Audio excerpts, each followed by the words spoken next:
Meus amados irmãos, a paz do Senhor, queremos ler convosco uma palavra aqui em Hebreus capítulo 2, e os versículos 3 e 4, que diz assim: como escaparemos se negligenciarmos tão grande salvação? Essa salvação, primeiramente anunciada pelo Senhor, foi-nos confirmada pelos que a ouviram, Deus também deu testemunho dela, por meio de sinais, maravilhas, diversos milagres, dons do Espírito Santo, distribuídos de acordo com a sua vontade. Deus abençoe. Tome seus lugares. Meus queridos irmãos, esse texto nos fala da grandiosidade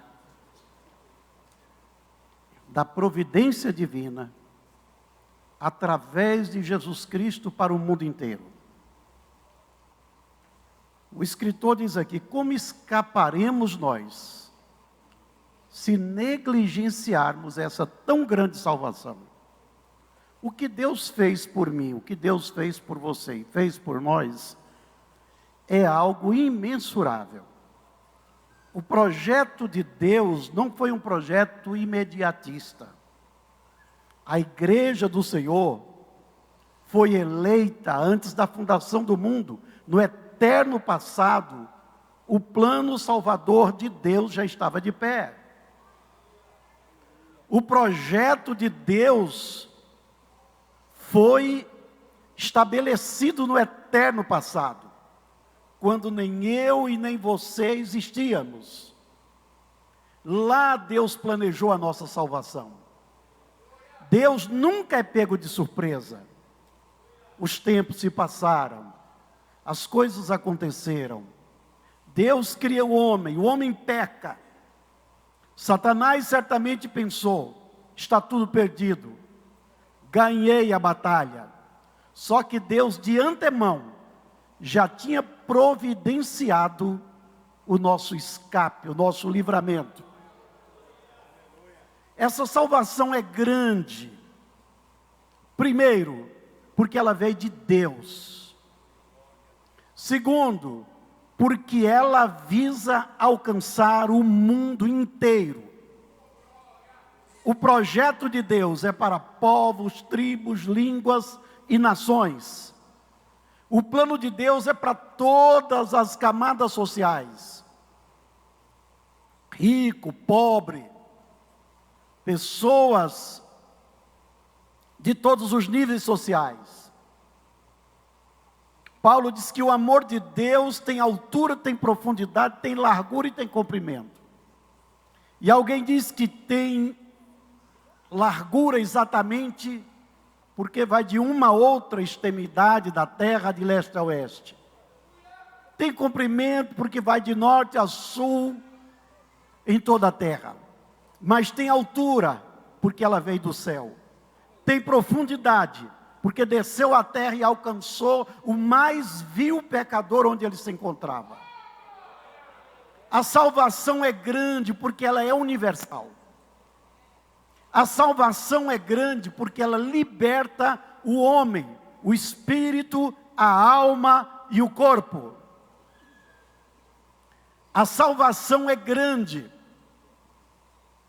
porque o projeto de Deus é um projeto eterno. O objetivo de Deus não é apenas nos dar livramentos nesta vida, resolver os nossos problemas de ordem financeira, social, material, mas o projeto de Deus é que todos nós sejamos salvos. Jesus disse: eu vou preparar lugar e voltarei para vos levar para mim mesmo, para que onde eu estiver, estejais vós também. O projeto de Deus é extraordinário para todos nós. Alguém diz que Deus tem pelo menos 4 Bíblias na terra. A primeira é a natureza, a Bíblia revelada. A Bíblia diz aí no Salmo 19, os céus manifestam a glória de Deus. O firmamento anuncia as obras das suas mãos. Um dia revela sabedoria a outro dia, e uma noite revela sabedoria a outra noite. Sem linguagem, sem fala, essa natureza está falando de um Deus grande, poderoso, organizado, que existe, que governa, que tem controle sobre tudo e sobre todos. Mas o segundo testemunho de Deus foi a palavra escrita, está na minha mão e na sua mão, para que ninguém tenha que se desculpar diante de Deus. Não tive a oportunidade de alcançar essa tão grande salvação. Está aqui a mensagem salvadora de Deus.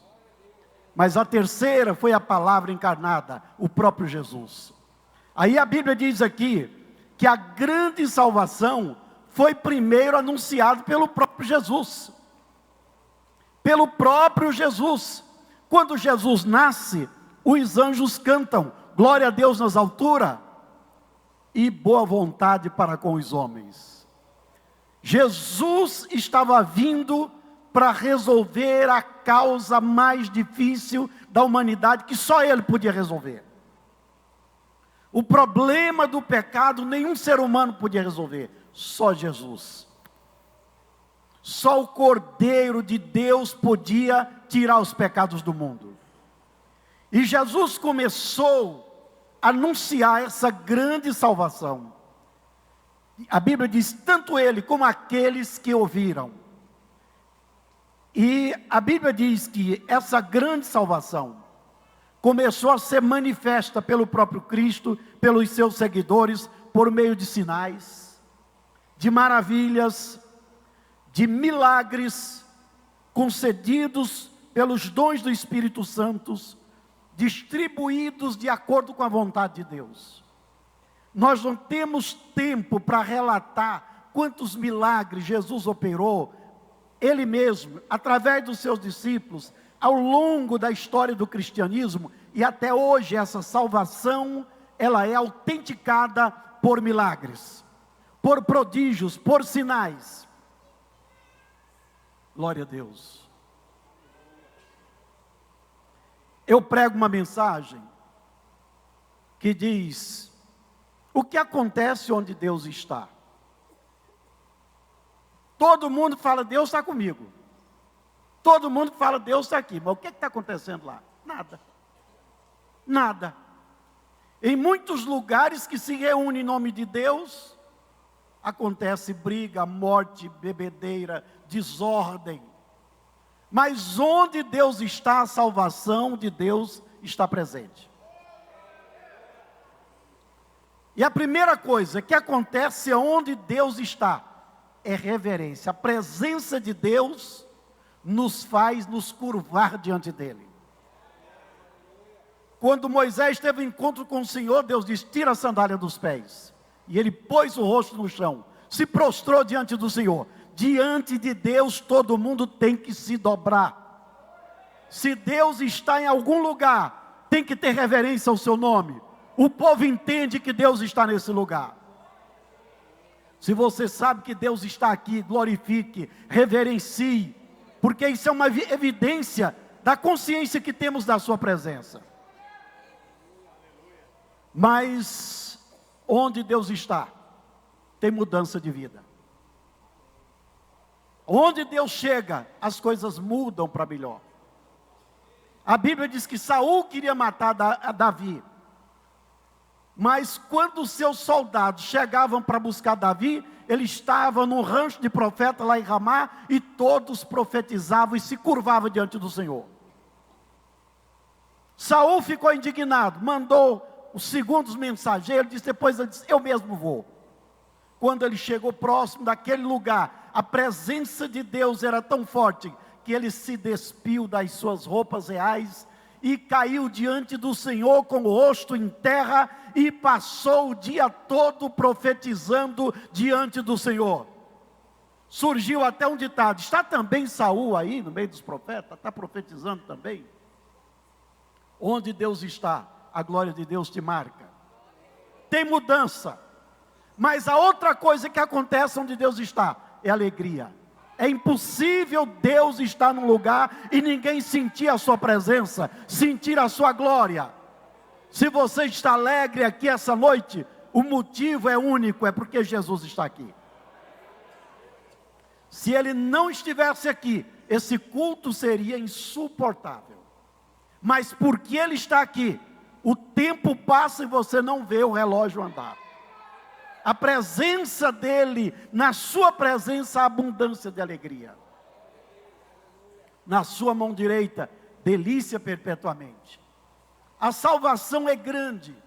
Nós temos aqui a palavra escrita, Jesus a palavra encarnada, o crente a palavra demonstrada, e o tribunal de Deus na consciência de cada um. E é por isso que a Bíblia diz que o Evangelho tem que ser pregado a toda criatura, para que todos sejam indesculpáveis. O Evangelho tem que ser pregado. Nós não podemos fazer as pessoas decidirem. Alguém disse: jamais podemos levar o mundo inteiro a Cristo. Mas uma coisa nós podemos fazer: levar Cristo ao mundo inteiro. Essa é a nossa obrigação. Nem todas as pessoas vão ser salvas, mas todas as pessoas precisam ouvir dessa grande salvação. E sabe por quê, irmãos? Tem algumas razões. A Bíblia diz que Deus não poupou nem os anjos que pecaram. E aí o escritor diz: e como nós vamos escapar? Como escaparemos nós, se Deus não poupou nem os anjos? 2 de Pedro 3:4, e Deus não poupou os anjos que pecaram, mas lançou no inferno, prendendo em abismos tenebrosos, a fim de serem reservados para o juízo. Se Deus não poupou os anjos, como escaparemos nós? A Bíblia diz que Deus não poupou o mundo antigo, os antediluvianos. Está aí no versículo seguinte: e Deus não poupou o mundo antigo, quando trouxe o dilúvio sobre aquele povo ímpio, mas preservou Noé, pregador da justiça, e mais 7 pessoas. Deus vai preservar quem abrir o coração e receber essa salvação extraordinária. Lá em Apocalipse 3:20, Jesus está dizendo: eu estou às portas e bato. Se alguém abrir a porta, eu entrarei em sua casa, cearei com você e você comigo. A decisão é nossa.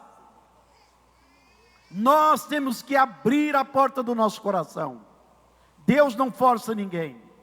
Se Deus não poupou o mundo antigo, os antediluvianos, mas julgou com o dilúvio, o escritor está dizendo: como escaparemos nós? Somos melhores do que eles? De modo nenhum.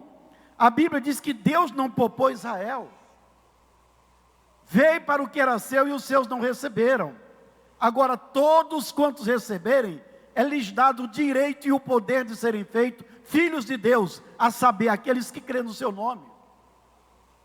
E aí Romanos 11:21 diz: pois se Deus não poupou os ramos naturais, também não poupará a vocês, que não são ramos naturais.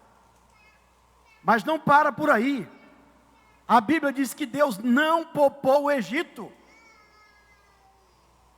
Quando Moisés, orientado por Deus, desceu ao Egito para tirar Israel de lá, Faraó resistiu à ordenança de Deus. Quando Moisés e Arão chegaram para Faraó e deram o recado de Deus, Faraó perguntou: quem é o Senhor para que eu deixe Israel? Deus disse: Moisés, agora é comigo.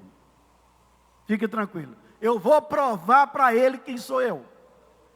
Ele comprou uma briga comigo agora. Eu mesmo vou endurecer o coração dele, porque eu quero castigar ele mais. Deus enviou 10 pragas. A última foi a morte dos primogênitos.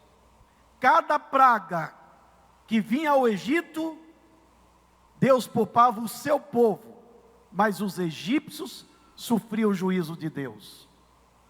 O povo de Deus era poupado. Faraó endurecia o coração, Deus mandava uma outra praga. A última foi a morte dos primogênitos. E Deus disse para Moisés: prepara o povo para sair, porque com essa agora ele vai liberar Israel. E naquela noite, os filhos de Israel celebraram a Páscoa, se prepararam para sair. Deus diz: todo mundo vai comer a Páscoa, pronto para sair, sandália nos pés, lombo cingido, cajado na mão, tudo pronto, porque à meia-noite o anjo da morte vai passar e vai ferir os egípcios. E quando o Faraó decretar a liberdade para os filhos de Israel sair, saiam. Antes Deus falou: vão nos vizinhos, tome ouro, prata, dinheiro emprestado, vestido, tudo, despoje o Egito. Tudo que vocês fizeram para eles de graça, recebam na hora da saída. Israel saqueou o Egito. A Bíblia diz que naquela noite todos os primogênitos morreram. Entre os filhos de Israel, a Bíblia diz, nenhum cão tremeu a língua. Deus poupou até os animais. Agora, irmãos, se Deus não poupou os anjos que pecaram, se Deus não poupou os habitantes de Sodoma e Gomorra, se Deus não poupou o mundo antigo, se Deus não poupou Israel, se Deus não poupou os egípcios, e depois, no final, quando eles entraram no Mar Vermelho, o exército de Faraó sucumbiu. A Bíblia diz aí: mas enviaste o teu sopro e o mar os encobriu, afundaram como chumbo nas águas volumosas. Aí fica a pergunta: como escaparemos nós? Como escaparemos nós? É por isso que estamos pregando, é por isso que estamos anunciando essa salvação. Pedro disse: debaixo do céu não existe outro nome dado pelo qual o homem não seja salvo, a não ser o nome do Senhor Jesus Cristo. Não existe outro nome. Quando o carcereiro de Filipos pergunta a Paulo, que devo fazer para ser salvo? Ele diz: crê no Senhor Jesus Cristo, e será salvo tu e a tua casa. A salvação de Deus é para nós e para nossa família, é para todos nós. Como escaparemos nós, se negligenciarmos, mesmo que já tenhamos recebido a salvação, mas negligenciarmos esse projeto de Deus, corremos o risco de não escapar também. Se Deus não poupou o seu povo escolhido, como vai nos poupar? Agora, finalmente, irmãos, em Romanos 8:32, e aqui nós vamos fechar, a palavra de Deus diz: Deus não poupou nem o seu próprio filho, nem o seu próprio filho, por amor a nós. Como não nos dará com ele todas as coisas? Ou seja, Deus abriu mão do que ele tinha de melhor, que era o seu próprio filho, para que eu e você estivéssemos aqui essa noite, que pudéssemos ter a certeza de salvação, a liberdade do pecado, do domínio de Satanás, do poder das trevas, pudéssemos estar aqui livres, glorificando a Deus. E se Deus não poupou nem o seu próprio filho, como escaparemos nós? Como escaparemos nós? Eu quero terminar dizendo: a porta da salvação está aberta. Como disse aqui o pastor Maxwell, Jesus está dizendo: vinde cansados, oprimidos, sobrecarregados, e eu vos aliviarei. O convite é para que a casa seja cheia. Se os convidados de honra não quiserem, a ênfase do convite é: traga cego, manco, aleijado, gente de todas as classes, mas traga para que a casa do Senhor seja cheia. O projeto de Deus é universal. Deus não tem um para salvação e outro para perdição. O plano de Deus é universal. Deus quer que todos sejam salvos. Mas isso depende de nós. A palavra de Deus está apelando à nossa razão. Como escaparemos se não valorizarmos a morte de Cristo, o sacrifício que Ele fez por nós? Como escaparemos se negligenciarmos esse projeto de Deus para a nossa felicidade eterna? Como escaparemos se nós não dermos valor à oportunidade que Deus nos deu?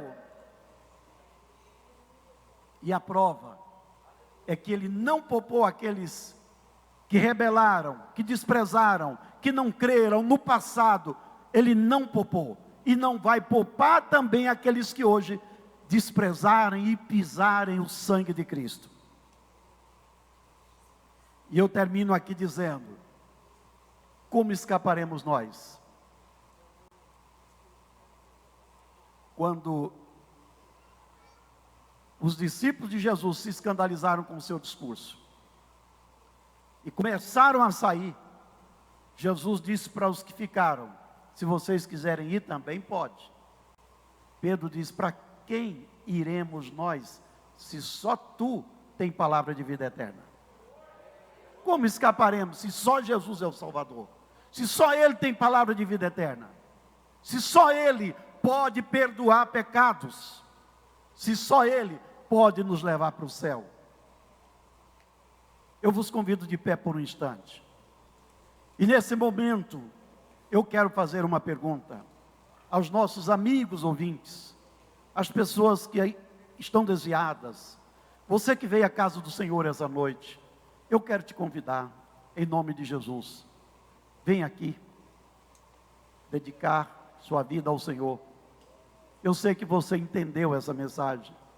Eu sei que o Espírito Santo falou ao seu coração. Mas eu pergunto: onde está a primeira pessoa? Venha rápido, está vindo aqui a primeira pessoa. Eu pergunto pela segunda pessoa. Você que está ao lado de alguém, ajude essa pessoa a chegar aqui. Aqui está a primeira pessoa. Você também, meu irmão, Deus te abençoe. Onde está a terceira pessoa? A terceira pessoa, está vindo uma moça. Deus abençoe. Deus abençoe essa jovem. Onde está mais alguém? Mais uma pessoa. Venha depressa, venha depressa. A gente prega dizendo: o dia da salvação é hoje. Se o dia da salvação é hoje, o dia de pregar tem que ter sido pelo menos ontem, né? Porque nós temos que falar do amor de Deus às pessoas. Onde está mais alguém? Tem mais uma pessoa? Venha depressa. Se tem, venha, saia do seu lugar. Se você está na galeria, se você está aqui embaixo, venha depressa. Eu te garanto que nesse momento, a alegria no céu é maior do que a que está aqui entre nós. A Bíblia diz que quando o pecador decide, há uma festa no céu, motivada por essa decisão. Tem mais uma pessoa? Mais alguém? Se tem, venha depressa, saia do seu lugar, levante sua mão onde você está, venha aqui. O irmão, a irmã que está ao lado de alguém, ajude ela a chegar aqui. Às vezes o Espírito Santo fala, mas ela fica sem liberdade de vir aqui à frente, e você pode ajudar. Tem mais uma pessoa? Já louvamos a Deus por essas vidas que aqui estão, glorificamos ao Senhor por essas vidas. Mas se tem mais alguém, venha depressa. Eu estou encerrando esse apelo, mas a oportunidade para você continua enquanto você estiver vivo. Enquanto você está vivo, a oportunidade sua não termina. Tem mais uma pessoa, mais alguém, mais um jovem, uma moça, um senhor, uma senhora, um rapaz? Mais alguém? Não tem? Está vindo alguém? Onde está mais uma pessoa? Onde está? Estamos esperando por mais um instante. Vale a pena esperar e ter mais alguém decidindo, fazendo a sua decisão. Tem mais uma pessoa? Mais alguém? Vamos orar. Estendam as mãos em direção a essas vidas. Vamos abençoá-los aqui. Meu Deus e meu Pai, nós te louvamos por essas vidas preciosas, Senhor, que se rendem a Ti. Essas 3 pessoas que aqui vieram à frente, que o Senhor receba, escreva os seus nomes no livro da vida, perdoe os seus pecados, dê-lhes firmeza, vitória, para que elas permaneçam firmes até o fim. Nós te louvamos e no teu nome nós te agradecemos. Deus abençoe em nome de Jesus. Os irmãos que estão recepcionando, tomem os seus lugares, por favor. retorno ao bispo a palavra, o microfone.